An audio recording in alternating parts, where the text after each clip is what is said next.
Hey guys, welcome to the Armchair-explorer, where the world's greatest adventurers tell their best story from the road. My name's Aaron Miller, I'm a travel writer, and this episode, we're going to have some fun. Comedian Andy Smart is taking us on his ultimate adventure, hitchhiking across Europe. And let's just say at the outset, one of the rides nearly takes him to outer space. Are you ready? Let's go.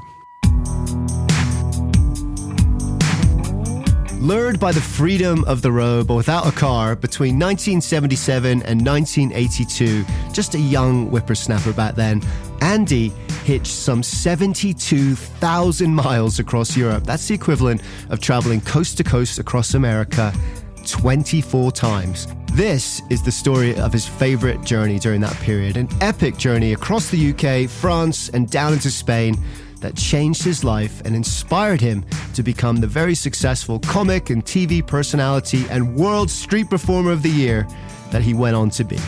He's written a memoir about his life and travels. It's called A Hitch in Time. It's a really fun read.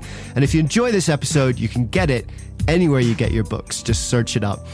Also, Andy still does stand-up and improvisational comedy every week at the Comedy Store in London, so you can go and check him out there too. It's hilarious. He's hilarious. It's a great show.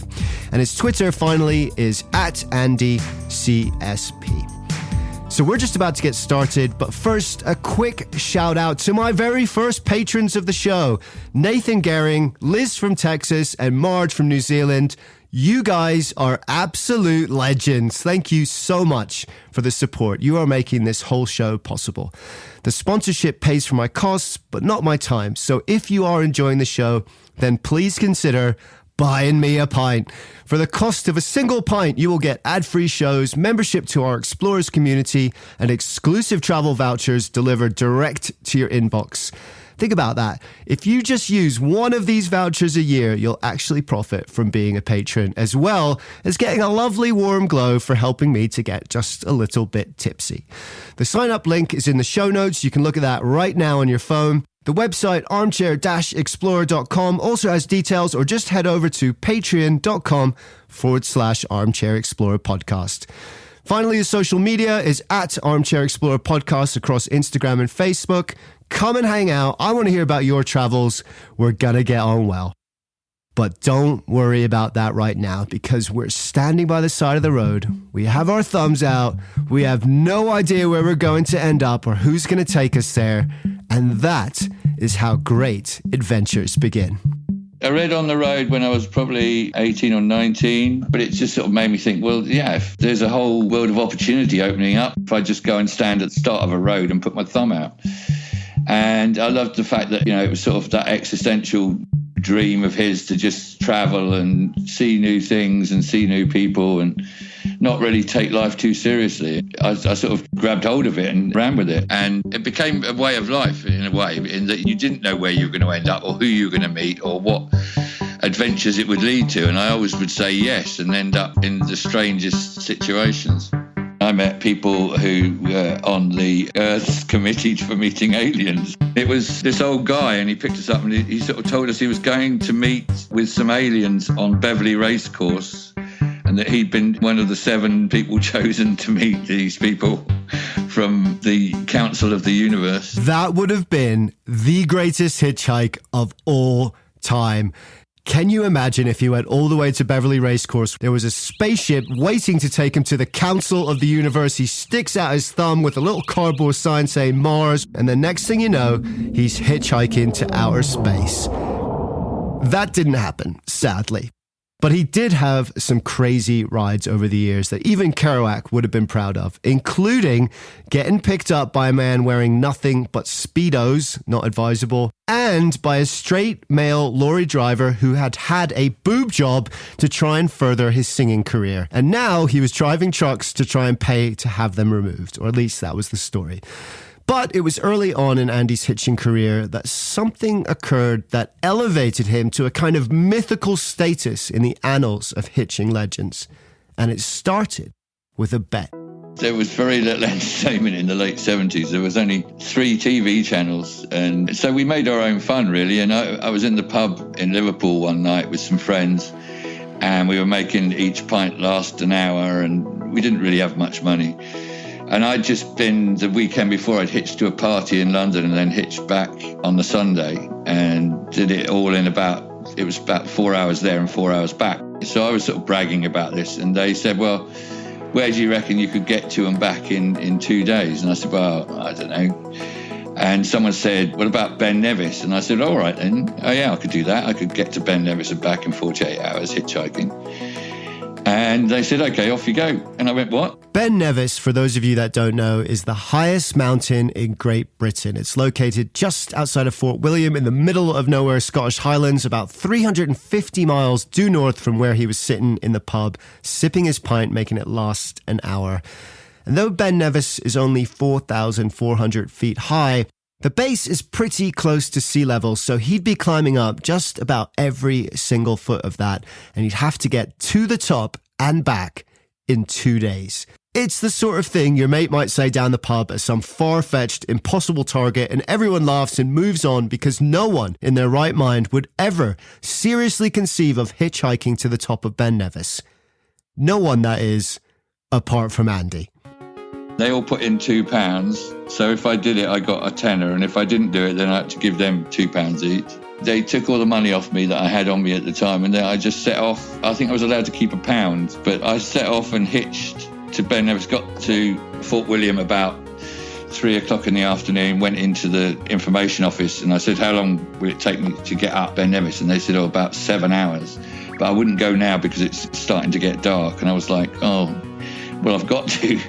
So I ran up. It took me 3.5 hours to run up. The boys had given me a disposable camera to take pictures of me with the trig point on the top. But the top of the mountain was covered in cloud. And I eventually got to the top, and there was loads of people going back down as I was going up. And I thought, oh, there's not going to be anyone up there. And when I got to the top, there were 2 Canadians who'd set off at 9 o'clock that morning. And they very kindly took a picture of me and the trig point in the cloud. And then I had to hitch back, and I ran back down the mountain in an hour and a half, which was very dangerous, but it was very exhilarating. And then I hitched from there to Glasgow, and then I hitched all the way down, and eventually I got to the Lake District and got to a service station there, and I thought, I'm not going to make it. And I walked into the canteen of the service station, stood on the chair and said, look, this is going to sound ridiculous, but I've made a bet with some friends that I can't hitchhike to Ben Nevis and back in 2 days. And if anyone's going in the Liverpool direction, I'd be very grateful. And this young bloke, sales rep, said, yeah, I'll take you. I was actually at the pub an hour before the allotted time because I'd left at 10 o'clock 2 evenings earlier.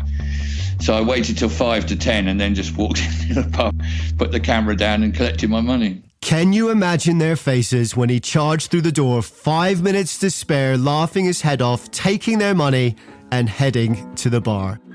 But then, shortly after that epic bet, a pivotal moment in his life took place. He'd been getting deeper into acting and comedy, and he decided that that's what he wanted to do with his life. He wanted to become a comedian. And he knew to do that, he would have to risk everything, leave his entire life behind and go after that dream. But first, maybe a little holiday. There had been the riots in Liverpool, and it was a tough town to live in at that time. And I just thought I need a change, and maybe I need to go to London to become a comic. And I thought, well, before I do that, my birthday was the 16th of June, and that was the day that England were playing France in Bilbao in Spain. So I thought, well, I'll just go down and do that and take my time getting down there and have a bit of a beach holiday in Biarritz, which is a place that I'd read in a Scott Fitzgerald novel and liked the sound of. So I just sort of headed off, really. Stopped paying rent on my flat, sold all my possessions, everything that I owned, I carried in a red rucksack on my back. I had a hammock with a bit of string and a plastic sheet and a sleeping bag. That was how I slept. I would go off into the woods and put the hammock up, throw the plastic sheet over the hammock, and then get in my sleeping bag and climb into the hammock. And so began the greatest hitchhiking adventure of Andy's life. He'd sold everything. Everything he owned was on his back. He had a destination, Biarritz in the south of France, and then on from there to Bilbao and the World Cup. But he had no idea how he'd get there or who would take him. He caught a bus out of town to the end of the East Lancs Road and put his thumb out. He didn't know then that the journey he was about to embark on would shape the trajectory of his life forever and lead him ultimately to exactly where he needed to be. He felt free. He felt on the cusp of something important, something great. But then his first ride pulled up. It was a rust bucket of a van pulled up, and when I came up to the side of the passenger window, they wound it down and this big cloud of dope smoke poured out, and I thought, oh no, what's this? And eventually they got me in the car, and there was two lads about 18 and one of 16. They were going to an all-night rave in Stoke, and it was quite an interesting van because as they pulled off, it took them 4 miles to get into fourth gear. That's how old and knackered the engine was. And then when it got to the top speed of 55 miles an hour, the bloke just reached between his legs, grabbed a breeze block and put it on the accelerator, and then put his feet up on the dashboard, which was quite worrying. And then they were rolling joints in the back, and But they got me to Stoke, and they wanted me to come and party with them. And I said, no, I'm going to the World Cup. And they just laughed. They thought I was mad. They thought he was mad. These guys with dope smoke pouring out the car, sniffing something naughty in the backseat, putting a brick on the accelerator so the driver could put his feet up and relax as they sputtered at 55 miles an hour down the motorway. But he survived, and from then it was relatively clean sailing. From Stoke he hitched to Oxford, got a ride from there down to Newbury, and then Portsmouth on the south coast, where he missed his ferry to France by minutes. So he ended up going to visit his gran who lived nearby, and he spent the next 10 hours drinking brandy and milk, a cocktail that is apparently known as a kangaroo because it looks soft, but it has a hell of a kick. He got drunk with her, they told old stories, they cried, they laughed their heads off. That's my kind of grammar, by the way. And then eventually the brandy ran out, Gran fell asleep, and Andy staggered back to the port to carry on with the adventure. I was trying to get the morning ferry so that I'd then have the whole day hitchhiking in France. But when I got the ferry, it was 8 o'clock in the evening. It arrived in Cherbourg about 12:30, 1 o'clock. None of the lorries that came off the boat stopped for me, and I was really panicking that I was just going to be stuck there all night, and I'd have to get the hammock out and find a little wood somewhere. At which point a little 2CV came off that had had trouble starting his engine. That's why he was so late coming off the boat. And it was a young French guy who'd been visiting his girlfriend, who was a French teacher in Salisbury. So he gave me a lift from Cherbourg all the way down to St. Lo at the bottom of that peninsula. And then, we had some beers. And I realised how close I was then to Laval, which was where I had a friend of mine. She was living there. So I hitched down and had lunch with them. Then I hitched from there down to Bordeaux. And I fell asleep on the last bit of that journey and woke up on the docks in Bordeaux, and it was sort of very industrial and there was nowhere for me to hang my hammock up. I sort of found some long tall grass and went to sleep and woke up about 3 a.m. with something sat on my face. When I woke up, the sleeping bag was covered in about 5 or 6 rats, giant rats. He woke up with giant rats on his face. Biarritz is known as a glamorous town, apparently not when Andy's there. But in the weeks that followed, he did have a kind of glorious vagabond existence. Biarritz in the 70s was sort of a faded jewel, really, because it was really big in the 20s and 30s after the First World War as a sort of place for the rich to go and spend their spring before they went to the south of France for the summer. So people like Hemingway and Gertrude Stein and Scott Fitzgerald used to go there. And it's a beautiful white sandy beach in the Bay of Biscay. So it catches the odd storm, but it's a good surfing beach. There's a beautiful fishing port with a sort of rock with a Catholic shrine on it that you get to by a wrought iron bridge. And in those days, it was all glass bottles. There was no plastic in those days. At the end of the day, we used to go around and collect all the Coke bottles and the lemonade bottles and take them up to the supermarket, and we got 10 cents or 20 cents for each one. And so we could actually live off that. We could buy some French bread and some ham or cheese and some tomatoes or lettuce and a couple of bottles of wine for 30p a time. And then we'd just sit on the beach and someone would get out a guitar and we'd sing Beatles songs and we'd tell jokes and go for midnight swims. It was a fantastic holiday, really. And it was here also that he started developing his comedy act, telling jokes and juggling for tips that would later turn into the Vicious Boys act, which would then go on to win the Street Performer of the Year and catapult him to become one of Britain's most successful comedians of the 1980s. And it started there in Biarritz, desperate for some money to buy cheap wine. But the idle days of sleeping on the beach were about to end because he had a football game to get to. I got to Bilbao and managed to get hold of a ticket from a very jolly Spanish Basque lad who then found out it was my birthday when I showed him my passport. And he said, "Oh, right, come on." And he kept buying me drinks and they wouldn't let me leave the bar until 5 minutes before the game started. And I came out of the bar and it was opposite the entrance and there was a massive queue of England fans waiting to get in down one wall of the ground. I walked over, and just as I walked over, I couldn't work out why they were all up against the wall so tightly, but it was because the Spanish police had electric cattle prods, and they were basically, if anyone stepped off the curb, they'd give you an electric shock. So they saw me walking down the line, and one of them came towards me, and just as he was about to stab me with the cattle prod, a load of hands came out from the crowd and dragged me into the crowd, and then he actually missed me and got the guy next to me, but we all got the electric shock because we were all touching each other. And then I was right at the front of the queue and we went into the ground, and I love going to night games. The floodlights are on and you walk in and you see that green pitch from the top of the stand. And as we looked at that amazing view, Brian Robson scored the fastest goal in World Cup history at that point. 35 seconds into the game, we went on to win 3-1 in the end. And we're just going to take a little side note here, because despite the cattle prods and drunken Basque lads, that game was not even close to the craziest game of football Andy's seen or indeed taken part in. Because just about every year, Andy goes to Ashbourne in the Peak District of England, where an absolutely insane, lawless game of medieval soccer is played twice a year for the last 400 years straight, and it's called the Royal Shrovetide Football Match. It was about 400 aside, and the goals are 3 miles apart, and you're allowed to pick the ball up and run with it. It's how football was played in the 1600s, really, and it's the north side of the town versus the south side of the town. So if you're born north of the River Henmore, you play for the Upwards, and if you're born south of the River Henmore, you play for the Downwards. And they throw the ball up at 2 o'clock, and if no goal is scored by 10 o'clock at night, then the police come and take the ball away. So you play for 8 hours some nights. And so one player from each team will grab hold of the ball, and then 2 people will grab hold of them, and then 3 people will grab hold of each of those.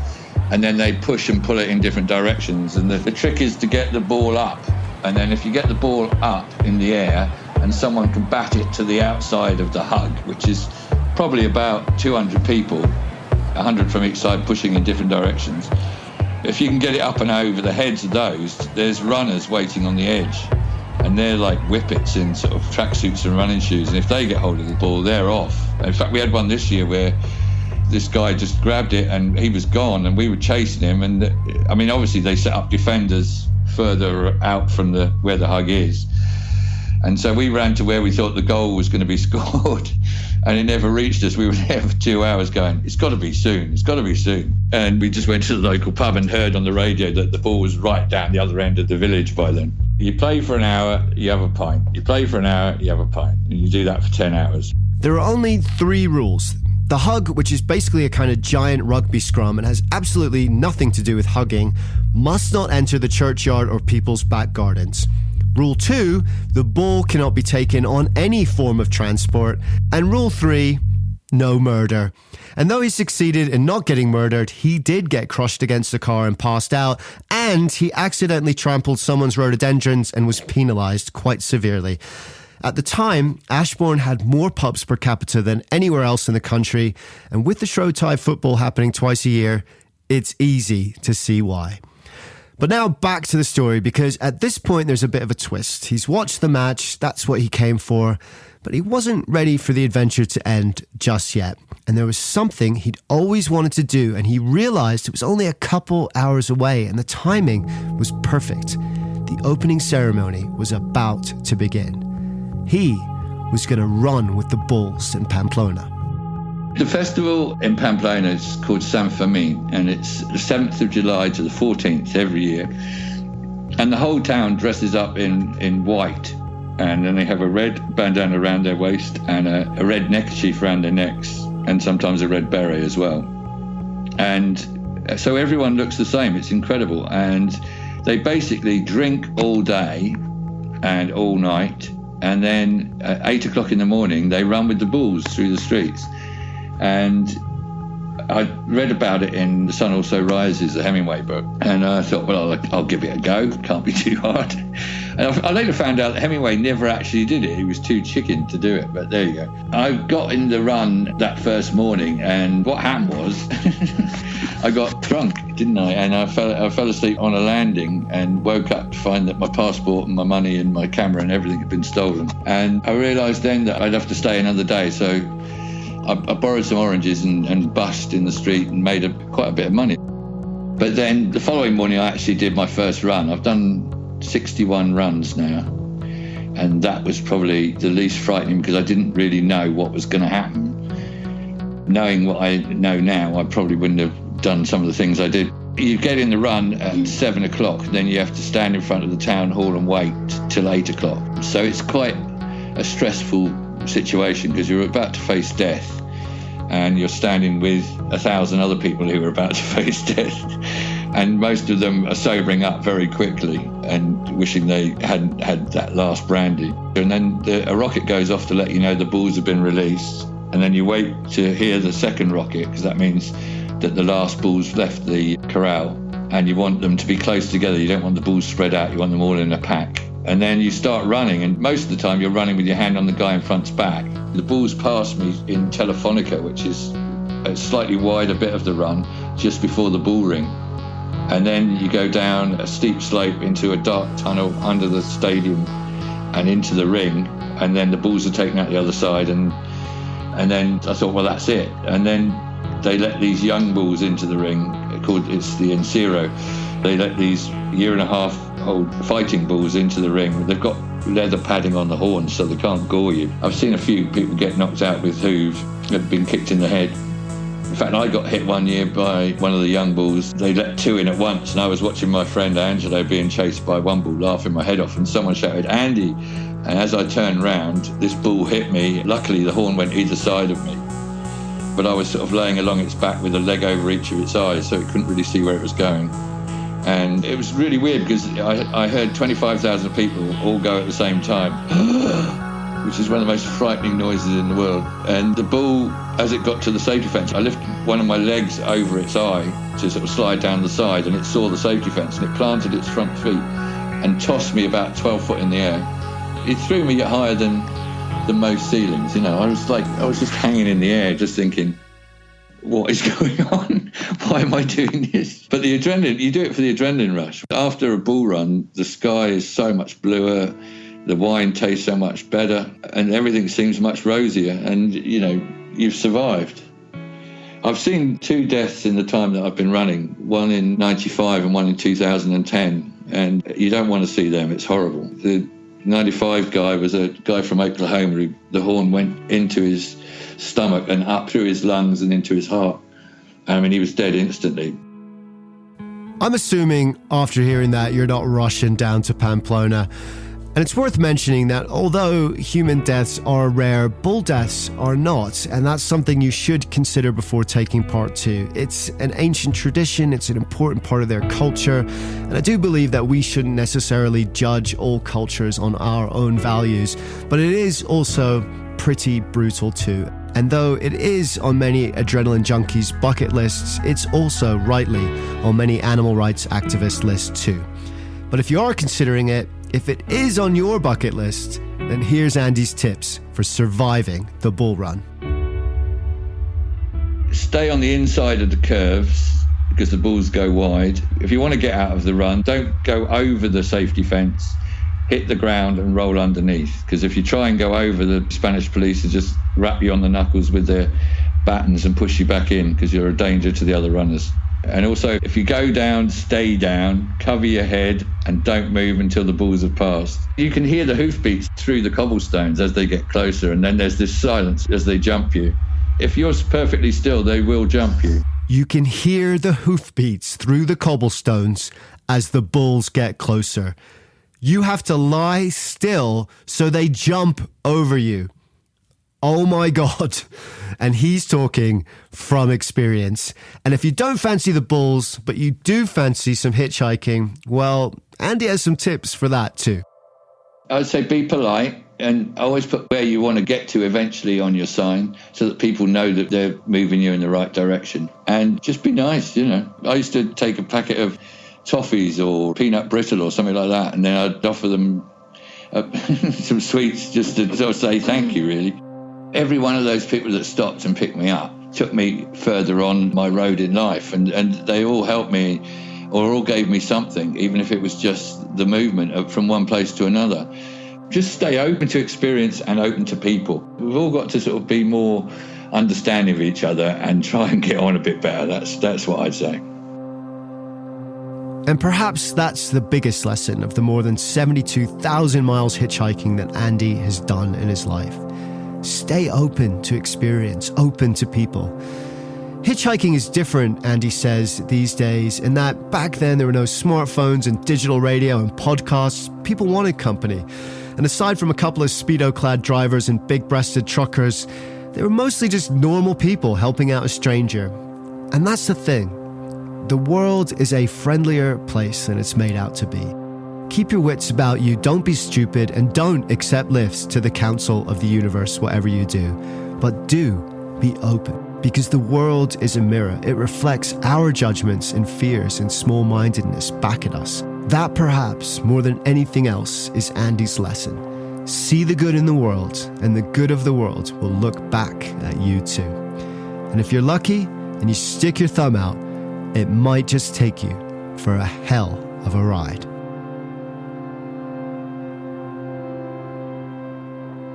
Thank you, Andy. Thanks for taking us on this adventure today. His book is called A Hitch in Time. You can get it anywhere, and you can connect with Andy directly on Twitter as well. His handle is @AndyCSP. If you enjoyed this episode, please consider supporting it by buying me a pint. For the cost of a single pint, you will get ad-free shows, membership to our Explorers community, and exclusive travel vouchers delivered direct to your inbox. The sign-up link is in the show notes on the website armchair-explorer.com, or you can go to patreon.com/armchair-explorer podcast. Caleb Linville did the sound editing for this episode. Thank you to him. His podcast is called Novel. Check that out. It's awesome. And thank you, most importantly, to all of you for listening and helping to spread this message, our message of love for the outdoors, living life to the full, and celebrating the pure joy of exploring this amazing planet. And that's important, because the more we look for wonder in the world, the more the wonder of the world becomes a part of who we are. Dare to be truly alive.